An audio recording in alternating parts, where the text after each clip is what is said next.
Fuqarolar tayyor turing. Yangi qonunga ko'ra bola puli va moddiy yordam to'xtatiladi. Assalomu alaykum hurmatli tomoshabin. Tezkor yangiliklardan birinchilardan bo'lib xabardor bo'lishni istasangiz, videomiz ostida bir dona like va podpisatsiya tugmachasini bosib qo'yishni unutmang. Oila mezonlariga mos kelmay qolgan taqdirda bolalar nafaqasi va moddiy yordam berish to'xtatiladi. Bolalar nafaqasi va moddiy yordam tayinlangan oilaning iqtisodiy ahvoli har oyda o'rganib boriladi.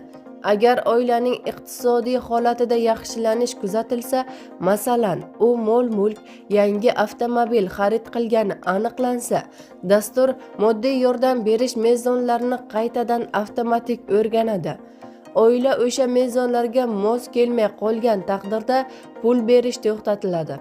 Bundan tashqari, mahalla yettiligi tomonidan bolalar nafaqasi va moddiy yordam tayinlangan oilalarga chiqqan holda ularning iqtisodiy holati to'g'risidagi ma'lumotlar o'rganiladi.